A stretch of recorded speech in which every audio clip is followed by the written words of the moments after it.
So let's go on to our next question. My child, his name is James, is in stage 3. So this child is verbal in school with teachers and peers, but he's basically whispering and refuses to use his full voice.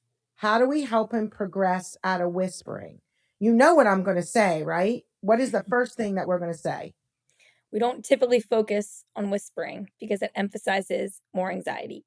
We don't focus on whispering in a way that's so direct all the time, but we also don't want to think of this as refusing. It sounds like James has found his voice, kind of like edged his way in, but hasn't gotten past the whisper stage. Maybe he was a speech phobic before, because many speech phobics enter into speech through whispering. It's a natural step in the process for most kids with SM, because they may not have verbal communication and confidence and experience with more than one or two kids if they eventually get there.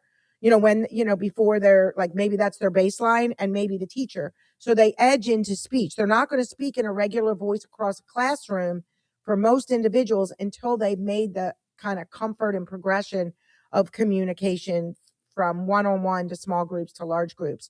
So we have to be aware that quiet speech is normal and typical. But if we rush the child too much, you need to talk, you need to talk, you need to talk, and you see it as a refusal, then that child is picking up on that, and we have created an avoidance. So now we have a selective whisperer or a chronic whisperer. And so now we need to back up. Sounds like James is older, so we can talk to him about it. And we've talked about the verbal knob. We've also talked about increasing the distance and working on the volume. And many individuals we have seen with SM hear their voice louder in their head. And there is some research with that.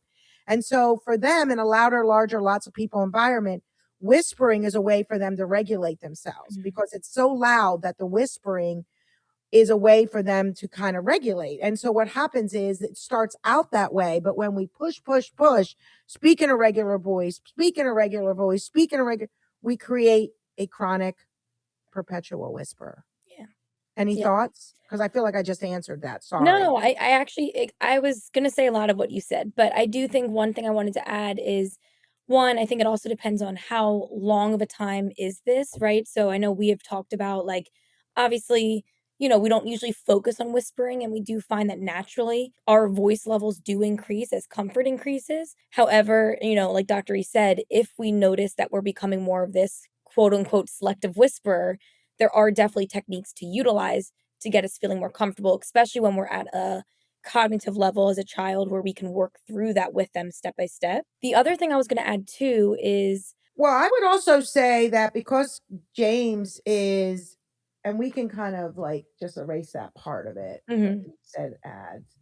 They can do that. What I was going to say is that James, being a younger, an older child, so to speak, a younger teen here, his involvement in this is important. So, without giving him the roadmap to increase his volume and to really understand the nature of this whispering and when it's occurring, where it's occurring, with whom it's occurring, it's really hard. And Mhm. so we need to help him have his own roadmap in his Yeah. treatment.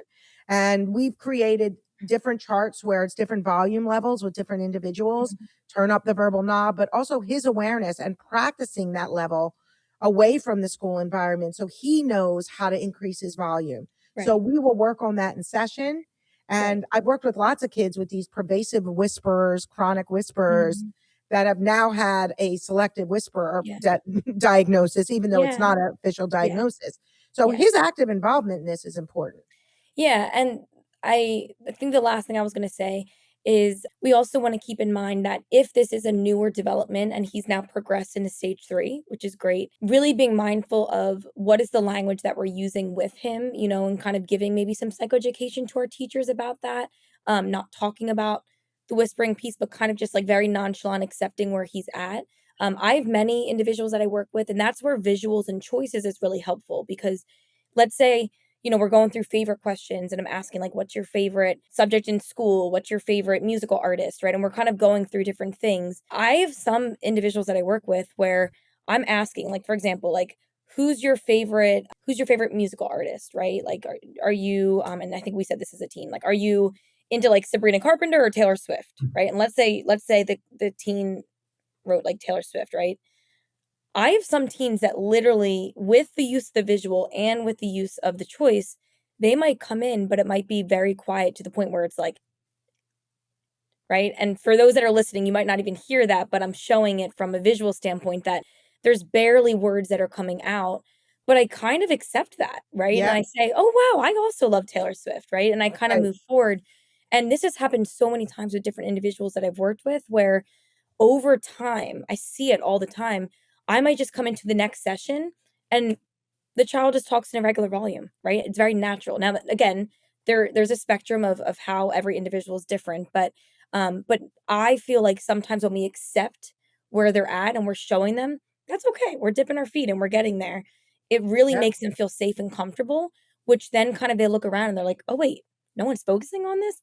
And that can then also allow them to naturally increase their volume level. So as kids are entering into speech, and I said that whispering's a natural aspect to this, and it's very expected, accepting it, ACC. I always say, and I always have to, I always spell it out too, ACC, accept, not EXC.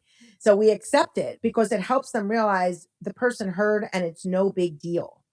And so, as you said, as they're moving along, we're accepting it, we're repeating without eye contact, we're helping them understand, and we're taking that pressure off them to speak in a regular voice, speak in a regular voice, Exactly. speak in a regular, like, stop already. You got to pull back. This child is obviously chronically whispering for a reason. And usually that reason is too much attention to it. So pull back. In therapy, he should be working on this in a very upbeat, positive way to help him, not refusing or choosing, because that concerned me when I saw the word refuses. It makes me feel like it's willful and choosing. And that message to that child is not a good feeling.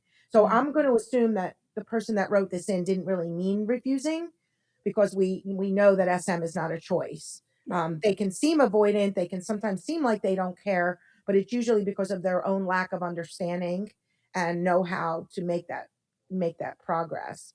So I Right. think that is, really important to talk about. Also, when one last thing is that I find that when kids are reading, similar to what you said, their voice gets louder naturally with the reading of words. So if they're in a friendship group or they're reading directions to something for an older child, I find that they naturally start to progress. And we have videos of kids that we will show. They'll start out whispering like this, but as they get a little bit louder, their voice gets louder. And it's really amazing to watch. And again, we don't also say, oh my God, you spoke in a regular voice. Oh my Right. God, you can do it. You can do it. Stop doing that. Accept it and be okay with it. But Right. again, what is James' involvement in treatment and his know how and sense of control?